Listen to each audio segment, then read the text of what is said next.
Hello বন্ধুরা, কেমন আছো সবাই? আজ আমরা এমন একজন শারীরিক প্রতিবন্ধী মানুষকে দেখব দুর্ঘটনার ফলে যার দুটো পা নষ্ট হয়ে গেছে, যার ফলে এখন সেই মানুষটা হুইল চেয়ার ছাড়া চলাফেরা করতে পারে না। কিন্তু একদিন এই মানুষটাই একা একা ব্যাংক ডাকাতি করে রাতারাতি কোটি টাকার মালিক হয়ে ওঠেন। আর এই অসম্ভব কাজটা তিনি করলেন কিভাবে, সেটা আমরা আজকের এই সিনেমায় দেখব। এই গল্প থেকে তৈরি আমাদের আজকের সিনেমার নাম at the end of the tunnel. 2016 সালে আর্জেন্টিনায় তৈরি হওয়া এই ক্রাইম থ্রিলার সিনেমার IMDb রেটিং 7। তো গল্পের শুরুতে আমরা ওয়াকিন নামের এই লোকটাকে দেখতে পাই।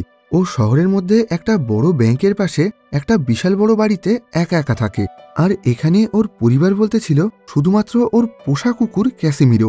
আসলে কিছু মাস আগেই একটা গাড়ি দুর্ঘটনায় ওয়াকিনের স্ত্রী আর মেয়ে মারা যায়।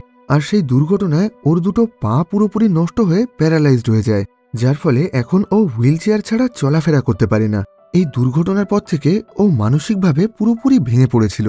ও সবসময় নিজের ঘরের মধ্যে একা একা মন খারাপ করে বসে থাকত। আর এখন ও নিজের খরচ চালানোর জন্য নিজের ঘরের বেসমেন্টের মধ্যে পুরানো কম্পিউটার ঠিক করার কাজ করত। এই পুরো বাড়িতে ওর একমাত্র সঙ্গী ছিল ওর পোষা কুকুর ক্যাসিমিরো, যে বিগত অনেক বছর ধরেই ওর আর ওর পরিবারের সাথে আছে। কিন্তু বিগত বেশ কিছু মাস ধরেই ক্যাসিমিরো হাঁটাচলা করা বা কোনো কিছু খাওয়া দাওয়া করা একদমই বন্ধ করে দিয়েছিল। ও সারাদিন চুপ হয়ে ঘরের একটা জায়গায় বসে থাকত, যে কারণে আস্তে আস্তে ওর শরীর খারাপ হয়ে যেতে শুরু করে। এখন ওর চিকিৎসার জন্য ওয়াকিন্স বিভিন্ন ডাক্তারের সঙ্গে যোগাযোগ করে, কিন্তু ডাক্তারেরা জানিয়ে দেয় ক্যাসিমিরোর চিকিৎসা করা কোনোভাবেই সম্ভব না। ওকে নিজের বাকি জীবনটা এভাবেই কাটাতে হবে। আর এইভাবে চলতে থাকলে ও হয়তো খুব বেশি দিন বাঁচবে না। এসব কিছু শোনার পর ওয়াকিনের খুবই মন খারাপ হয়ে যায়। ও নিজের চোখের সামনে ক্যাসিমিরোকে এইভাবে কষ্ট পেতে দেখতে চাইছিল না। সেজন্য ও বেশ কিছু বিস্কিটের মধ্যে বিষ মেশাতে শুরু করে, যাতে সেই বিস্কিটগুলো খাওয়ার পর ক্যাসিমিরো কোনো রকম কষ্ট না পেয়ে খুব সহজেই মারা যায়। কিন্তু এই কাজটা করার সময় বার্তা নামের একটা মেয়ে ওর সঙ্গে দেখা করার জন্য ওর বাড়িতে চলে আসে। আসলে কিছুদিন আগে ওয়াকিন নিজের ঘর ভাড়া দেওয়ার জন্য একটা বিজ্ঞাপন দিয়েছিল, আর এখন বার্তা সেই ঘর দেখার জন্যই এখানে এসেছে। দেখা যায় বার্তার সাথে ওর একটা বাচ্চা মেয়ে আছে, যার নাম বেটি। এখন ওয়াকিন ওদের দুজনকেই ভাড়ার ঘর দেখাতে শুরু করে। আর সেই সুযোগে বেটি ক্যাসিমিরোর কাছে গিয়ে ওর সাথে খেলা করার চেষ্টা করে, কিন্তু ক্যাসিমিরো ওকে দেখে খুবই রেগে গেছিল।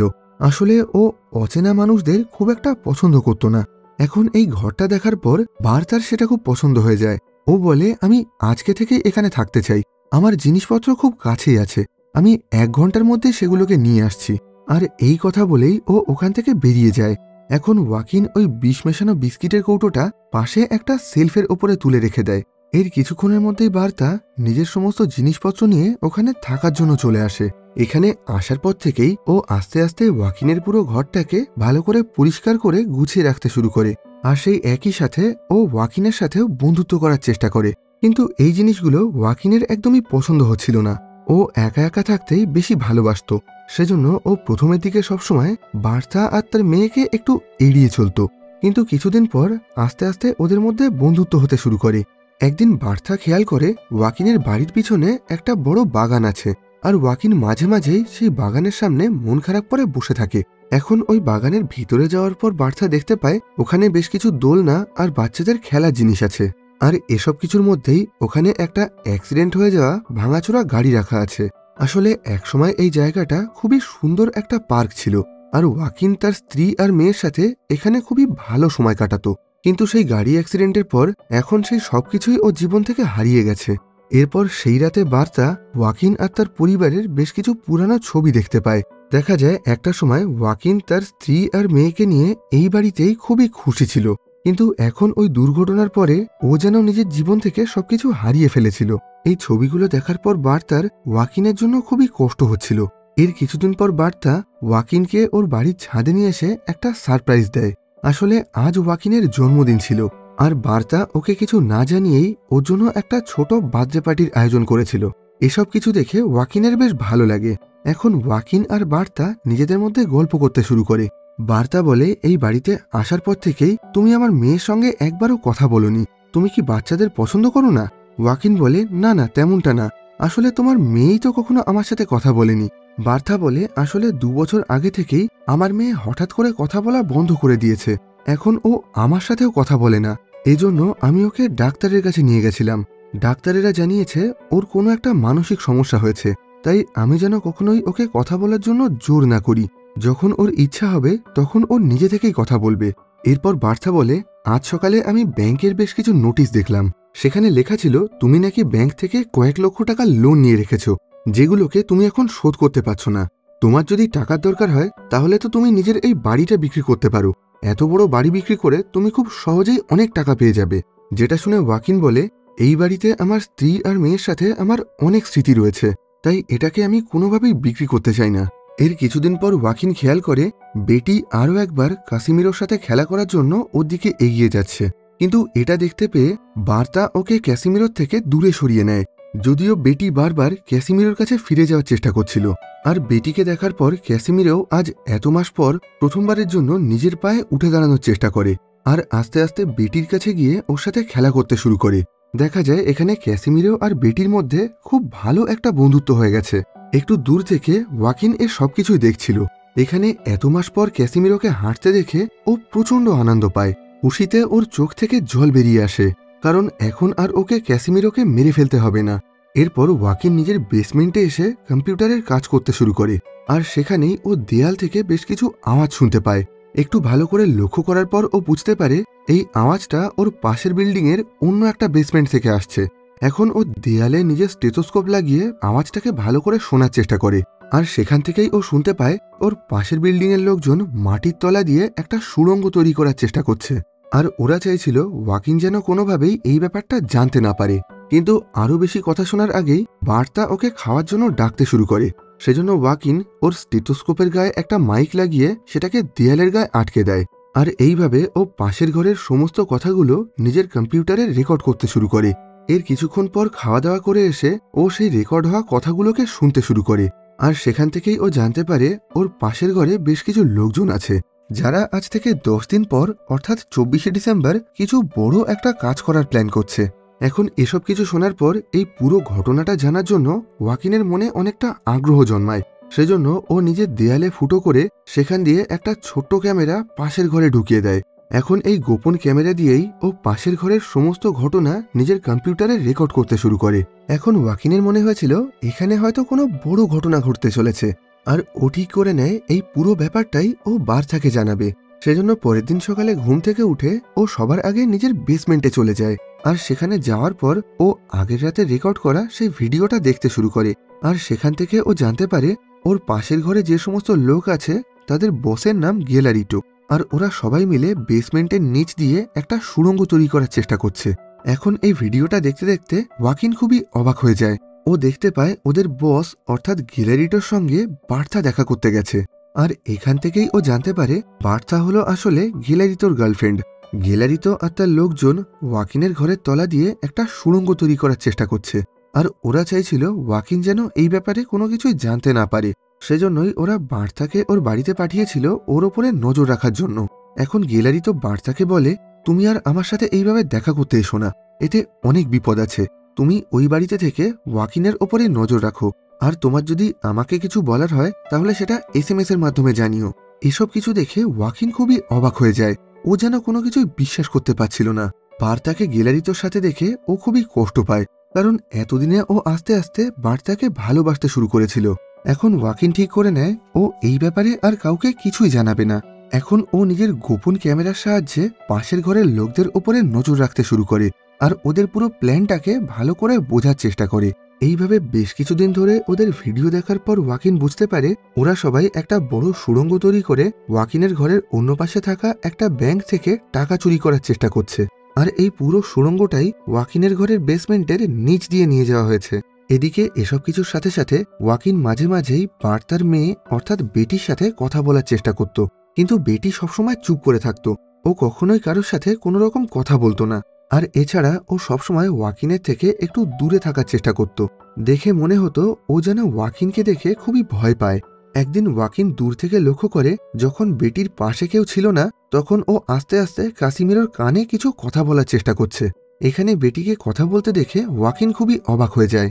এখন এই ব্যাপারটা ভালো করে জানার জন্য ও ক্যাসিমিরোর গলার বেল্টে একটা ছোট্ট মাইক্রোফোন লুকিয়ে রেখে দেয়। অন্যদিকে ওয়াকিন প্রত্যেক দিন নিজের ওই গোপন ক্যামেরার সাহায্যে পাশের ঘরের লোকদের ওপরে নজর রাখত। সেখান থেকেই ও দেখতে পায় একদিন কাজ করার সময় ওই লোকগুলোর লিডার অর্থাৎ গেলারিটো একটা ফোন খুঁজে পেয়েছে। এটা ওদেরই একজন সঙ্গীর ফোন ছিল, যার নাম ছিল মোনাকো। এখন ওই ফোনটাকে ব্যবহার করার পর গেলারিতো আর তার সঙ্গীরা জানতে পারে ওই ফোন নিয়ে মোনাকো তার গার্লফ্রেন্ডকে মেসেজ করে জানিয়েছে ও ব্যাংকের আশেপাশেই কোনো একটা জায়গায় কাজ করছে। এই জিনিসটা জানার পর গেলারিতো খুবই রেগে যায়। প্রথমের দিকে ওর মনে হয়েছিল মোনাকো হয়তো পুলিশের কোনো গুপ্তচর, আর ও হয়তো ওদের প্ল্যানটা সবাইকে জানিয়ে দিচ্ছে।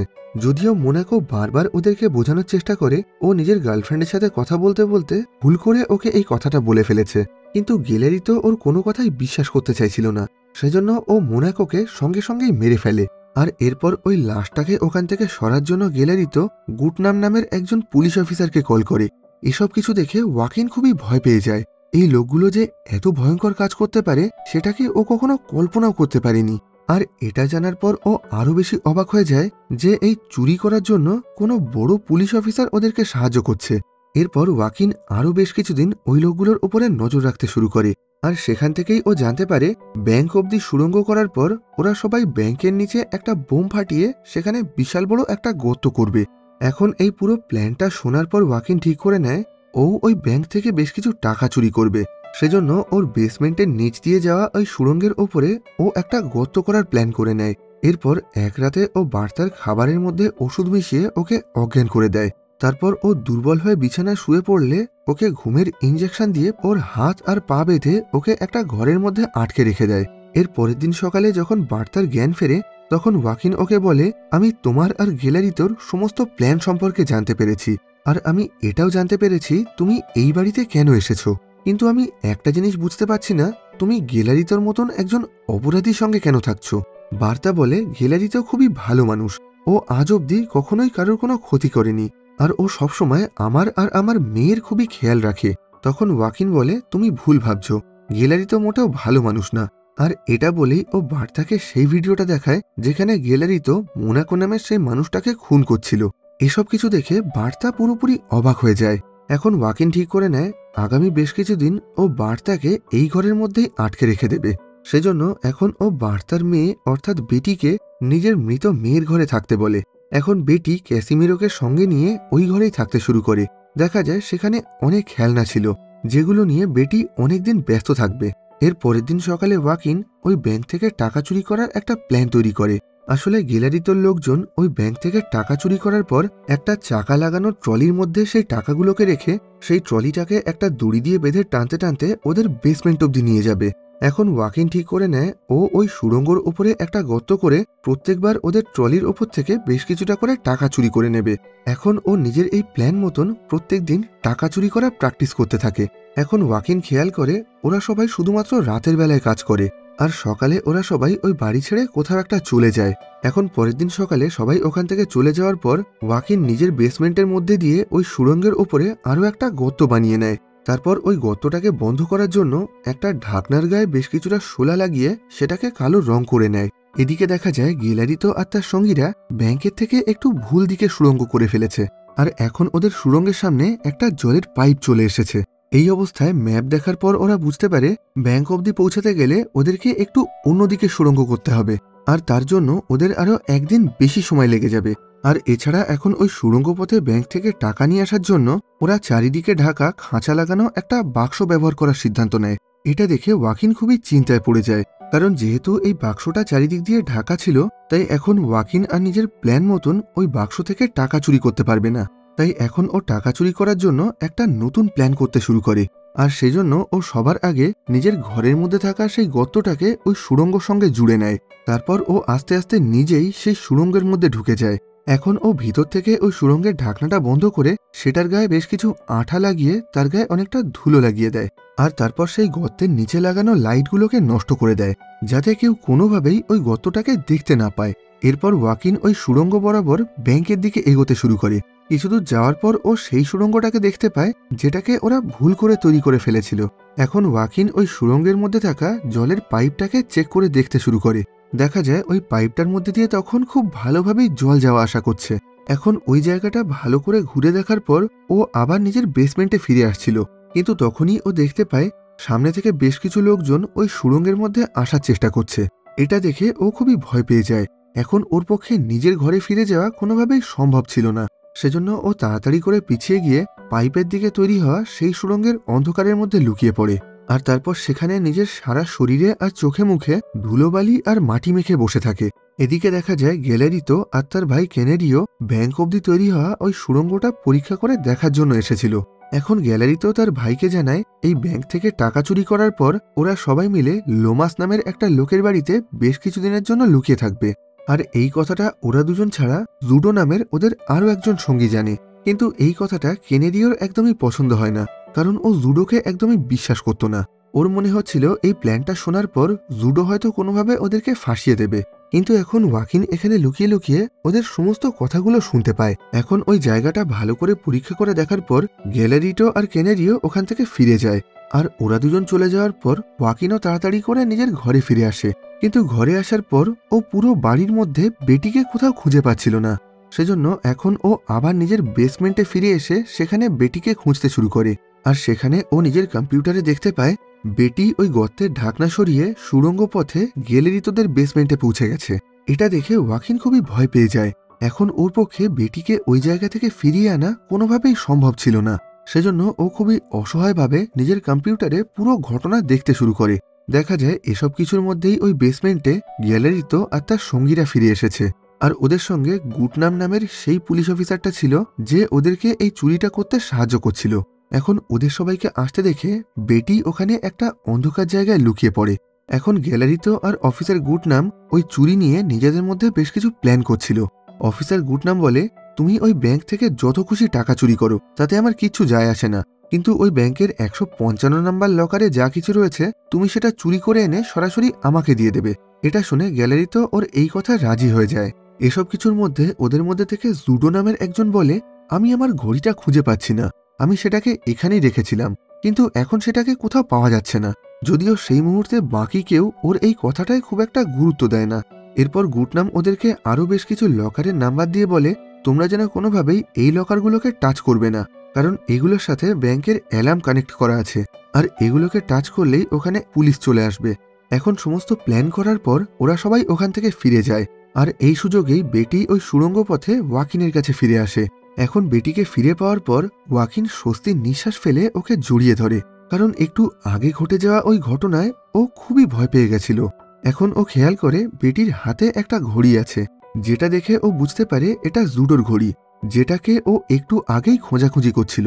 এখন ওয়াকিন ওই ঘড়িটাকে নিজের ঘরের মধ্যেই একটা জায়গায় গুছিয়ে রেখে দেয়। এর কিছুক্ষণ পর দেখা যায় গ্যালারিতো বারবার বার্তাকে কল করছে। এখন ওয়াকিন বার্তাকে বলে, তুমি গ্যালারিতোর কলটা রিসিভ করে জানিয়ে দাও এখানে সবকিছু ঠিক আছে, আর ওকে কোনো রকম চিন্তা করতে বারণ করে দাও। কিন্তু বার্তা ওর কোনো কথাই শুনতে চাইছিল না। ও বলে, তুমি আমার হাত পা বেঁধে আমাকে এখানে বন্দি বানিয়ে রেখেছ, আমি তোমাকে সাহায্য করব কেন? তখন ওয়াকিন বলে, কারণ আমি তোমাদেরকে বাঁচাতে চাই। তুমি কি জানো তোমার মেয়ে অর্থাৎ বেটি এখনো কথা বলতে পারে? ও সবসময় লুকিয়ে লুকিয়ে ক্যাসিমিরোর সাথে কথা বলে। সেজন্য একদিন আমি ক্যাসিমিরোর গলায় একটা মাইক্রোফোন লাগিয়ে ওর সমস্ত কথা রেকর্ড করেছি। এখন ওর কথাগুলো শুনলে তুমি বুঝতে পারবে ও হঠাৎ করে কেন সবার সাথে কথা বলা বন্ধ করে দিয়েছে। এরপর ওয়াকিন ওকে বেটির রেকর্ড করা কথাগুলো শোনাতে শুরু করে। আজ 2 বছর পর বার্তা এই প্রথমবারের জন্য নিজের মেয়ের আওয়াজ শুনছিল, যেটা শুনে ও প্রথমের দিকে খুবই অবাক হয়ে যায়।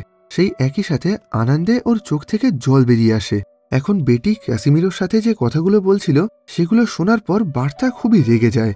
আসলে বার্তার সাথে ওর বয়ফ্রেন্ড গ্যালারিতোর আজ থেকে 2 বছর আগে পরিচয় হয়েছিল, আর তারপর থেকেই বেটি পুরোপুরি কথা বলা বন্ধ করে দিয়েছিল।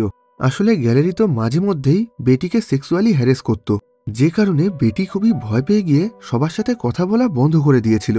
এমনকি এরপর থেকে ও যে কোনো পুরুষ মানুষকে দেখলেই সবসময় খুবই ভয় পেয়ে যেত আর তাদের থেকে দূরে থাকার চেষ্টা করত। আর এই কারণেই ও কখনো ওয়াকিনের কাছে আসতো না। এই কথাগুলো জানার পর বার্থা প্রচণ্ড কান্নায় ভেঙে পড়ে, আর সেই একই সাথে ও গ্যালারিতোর ওপরে প্রচণ্ড রেগে যায়। এখন ও যেভাবেই হোক গ্যালারিতে ওকে মারতে চাইছিল, কিন্তু ওয়াকিন ওকে শান্ত করে বুঝিয়ে বলে, তুমি একদম চিন্তা করো না, গ্যালারিতোর ওই কাজের জন্য আমি ওকে শাস্তি দেব, আর আমি সারা জীবন তোমার আর বেটির খেয়াল রাখবো। তুমি শুধু এখন আমাকে একটু সাহায্য করো, তুমি গ্যালারিতোর কলটা রিসিভ করে জানাও এখানে সবকিছু ঠিক আছে। এখন বার্থা ওর কথা মতন ঠিক তেমনটাই করে। এর কিছুদিন পর চলে আসে 25শে ডিসেম্বর, অর্থাৎ ব্যাংক থেকে টাকা চুরি করার দিন। এখন গ্যালারিতোর লোকেরা ব্যাংকের নিচে একটা বোম লাগিয়ে রাখে, আর ঠিক করে সেই বোমটাকে ওরা 8টার সময় ফাটিয়ে সেই গর্ত দিয়ে ব্যাংকে ঢুকে সমস্ত টাকা চুরি করে আনবে। কিন্তু এখনো 8টা বাজতে 3 ঘন্টা 15 মিনিট সময় বাকি ছিল। সেজন্য গ্যালারিতো আর তার লোকজন ব্যাংকের নিচে বোমটা লাগানোর পর কিছুক্ষণের জন্য ঘরের থেকে বাইরে বেরিয়ে যায় আর সঠিক সময়ের অপেক্ষা করতে থাকে। এখন ওয়াকিন ঠিক করে এই সময়ের মধ্যেই ও ব্যাংকে পৌঁছে সেখান থেকে সমস্ত টাকা চুরি করে আনবে। আর এই কাজটা করার জন্য ওর কাছে 3 ঘন্টা সময় আছে। এখন ও সুড়ঙ্গ পথে ব্যাংকের নিচে এসে সেখানে লাগানো বোমটাকে সরিয়ে একটু পাশে থাকা জলের পাইপের গায়ে আটকিয়ে দেয়। এরপর ও একটা ছেনি আর হাতুড়ি দিয়ে মাটির নিচ থেকে ব্যাংকের মেঝেতে গর্ত করতে শুরু করে। তারপর ওই গর্ত দিয়ে ব্যাংকের ভিতরে ঢুকে সেখানে থাকা বেশ কিছু লকার থেকে অনেকটা টাকা চুরি করে নেয়। এখন ও ওই টাকাগুলোকে নিয়ে তাড়াতাড়ি করে ওই সুড়ঙ্গ পথে নিজের ঘরে ফিরে আসছিল। কিন্তু কিছুদূর যাওয়ার পর ও দেখতে পায় গিলারিতো আর তার লোকেরা ওখানে ফিরে এসেছে। আসলে ওরা 8টা বাজার 30 মিনিট আগেই ওখানে চলে এসেছিল।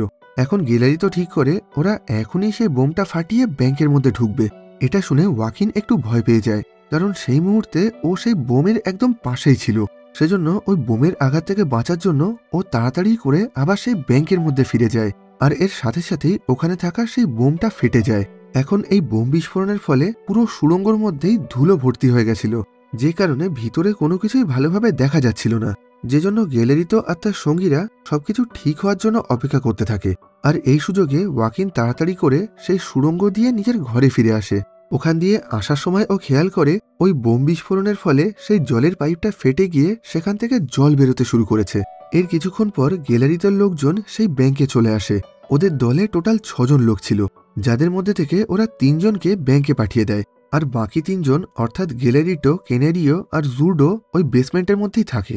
এখন ব্যাংকে পৌঁছানোর পর এরা সবাই সমস্ত লকার থেকে টাকা পয়সা আর গয়না চুরি করে সেগুলোকে একটা চাকা লাগানো বাক্সের মধ্যে ভরতে শুরু করে।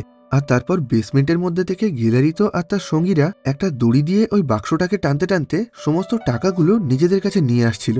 এইভাবে বেশ কিছুবার বাক্সয় করে টাকা পাঠানোর পর ওরা খেয়াল করে ওই পাইপটা ফেটে যাওয়ার কারণে এখন পুরো সুড়ঙ্গর মধ্যেই জল ভর্তি হয়ে গেছে। আর এখন ওই সুড়ঙ্গর মাঝখানে এতটাই জল জমে গেছিল যে সেটার মধ্যে দিয়ে এক জায়গা থেকে অন্যদিকে যাওয়া আর কোনোভাবেই সম্ভব ছিল না। এর মানে যে লোকগুলো এখন ব্যাংকে টাকা চুরি করতে গেছিল তাদের পক্ষে আর ফিরে আসা কোনোভাবেই সম্ভব না। এসব কিছু দেখতে পেয়ে গ্যালারিটো, কেনেরিও আর জুডো নিজের বাকি সঙ্গীদেরকে ওখানে ফেলে রেখে সমস্ত টাকা নিয়ে ওখান থেকে পালিয়ে যায়। এদিকে ব্যাংকের মধ্যে থেকে একজন ওই সুড়ঙ্গ পথে এদিকে ফিরে আসার চেষ্টা করে, কিন্তু অতিরিক্ত জলের কারণে ও সুড়ঙ্গর মাঝখানেই একটা জায়গায় আটকে গেছিল। এখন ও জোরে জোরে চিৎকার করে সাহায্য চাইছিল। ওই লোকটার চিৎকার শুনে ওয়াকিনের খুবই মায়া হয়, সেজন্য ও নিজের গর্তের ঢাকনা সরিয়ে ওই লোকটাকে সাহায্য করার চেষ্টা করে। এখন হঠাৎ করে ওয়াকিনকে দেখে ওই লোকটা খুবই ভয় পেয়ে গেছিল। এখন ও ওয়াকিনের হাত ধরে টেনে রেখে জোরে জোরে চিৎকার করে সবাইকে ডাকার চেষ্টা করছিল, যেটা দেখে ওয়াকিন ভয় পেয়ে গিয়ে নিজের হাত সরিয়ে নিয়ে ওই গর্তের ঢাকনাটা বন্ধ করে দেয়। এরপর ও গর্তের মধ্যে থেকে ওই লোকটার চিৎকার করার আওয়াজ শুনতে পায়, কিন্তু ও আর কোনোভাবেই নিজের গর্তের ঢাকনাটা খোলে না। এর কিছুক্ষণ পরেই ওই লোকটার আওয়াজ আসা বন্ধ হয়ে যায়, যার মানে এতক্ষণে ওই লোকটা মারা গেছিল। এটা জানার পর ওয়াকিন প্রচন্ড কান্নায় ভেঙে পড়ে, কারণ ওর মনে হচ্ছিল আজকে ওর জন্যই ওই মানুষটা মারা গেল। এর কিছুক্ষণের মধ্যে ওই সুড়ঙ্গর মধ্যে দিয়ে জল ছাপিয়ে ওয়াকিনের বেসমেন্টে চলে আসতে শুরু করে। এখন ওয়াকিন ওর বেসমেন্টের গর্তের ওপরে ওর টেবিলের ওপরে রাখা সমস্ত কম্পিউটারগুলো ফেলে দেয়, যাতে পুলিশ বা অন্য কেউ জলের মধ্যে থেকে ওই গর্তটাকে সহজে খুঁজে বের করতে না পারে। এরপর ওয়াকিন ওই টাকার ব্যাগটাকে নিজের ঘরে একটা আলমারির মধ্যে লুকিয়ে রেখে দেয়। এদিকে দেখা যায় ওই ব্যাংকের মধ্যেও এখন জল ভর্তি হতে শুরু করেছে, আর কিছুক্ষণের মধ্যেই সেখানে অনেকটা পরিমাণ জল জমে গেছে। এখন ওই ব্যাংকের মধ্যে যে বাকি 2 জন চোর আটকে ছিল তারা নিজেদের জীবন বাঁচানোর জন্য সেই লকারগুলোকে খুলতে শুরু করে যেগুলোর সাথে অ্যালার্ম কানেক্ট করা আছে, যাতে ওই অ্যালার্মের আওয়াজ শুনে ওখানে পুলিশ আসার পর ওদের জীবন বেঁচে যায়। এর কিছুক্ষণ পর দেখা যায় ওই পুরো এলাকাটাকে পুলিশ চারিদিক দিয়ে ঘিরে রেখেছে, আর ওই পুরো এলাকার ইলেকট্রিক সাপ্লাই বন্ধ করে দেওয়া হয়েছে। এখন এই সুযোগে ওয়াকিন ওর বাড়ির বাইরে বেরিয়ে সমস্ত পুলিশদেরকে জানায় হঠাৎ করেই তার বেসমেন্টে জল আসতে শুরু করেছে, যে কারণে ওর সমস্ত কম্পিউটার নষ্ট হয়ে গেছে আর ওর কাজের অনেক ক্ষতি হয়েছে। যদিও সেই মুহূর্তে পুলিশ ওর কথার কোনো গুরুত্ব দেয় না, কারণ তখন তারা সবাই ব্যাংক ডাকাতির বিষয়টা নিয়ে ব্যস্ত ছিল। এদিকে দেখা যায় পুলিশ অফিসার গুডনাম তখন গ্যালারিতোকে কল করে ওর কাছে 155 নম্বর লকার সম্পর্কে জানার চেষ্টা করছে। তখন গ্যালারিতো জানায় সুড়ঙ্গে জল ভর্তি হয়ে যাওয়ার কারণে ওরা সেই লকার থেকে কোনো কিছু চুরি করতে পারেনি। এই কথা শুনে গুডমান খুবই রেগে গিয়ে কলটা কেটে দেয়। এরপর ও বেশ কিছু পুলিশ নিয়ে ওয়াকিনের বাড়িতে তদন্ত করার জন্য চলে আসে। গুডম্যান বলে, একটু আগে তুমি তোমার বেসমেন্টে জল ঢুকে যাওয়ার অভিযোগ করেছিলে, আমরা এখন সেই বিষয়টাই তদন্ত করে দেখার জন্য এসেছি। আর এটা বলেই ও ওয়াকিনের ঘরের মধ্যে ঢুকে ওর সমস্ত জায়গা তল্লাশি চালিয়ে দেখতে শুরু করে। এখানে গুডনামকে দেখে ওয়াকিন একটু ভয় পেয়ে গেছিল, কিন্তু এখন ও ওকে না চেনার অভিনয় করতে থাকে। এখন সারা ঘরে অন্ধকার থাকার কারণে গুডনাম ওর আলমারির মধ্যে রাখা সেই টাকার ব্যাগটাকে দেখতে পায় না।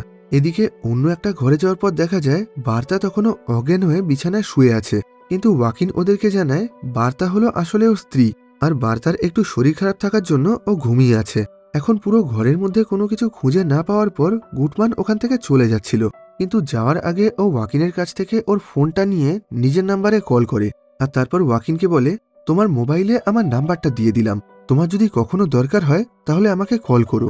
আর এই কথা বলেই ও ওখান থেকে চলে যায়। এবার গুডনাম ওখান থেকে চলে যাওয়ার কিছুক্ষণ পর ওখানে গ্যালারিতো, সিনেরিও আর জুডো চলে আসে। এখন নিজের বাড়ির বাইরে ওদেরকে দেখে ওয়াকিন খুবই ভয় পেয়ে গেছিল।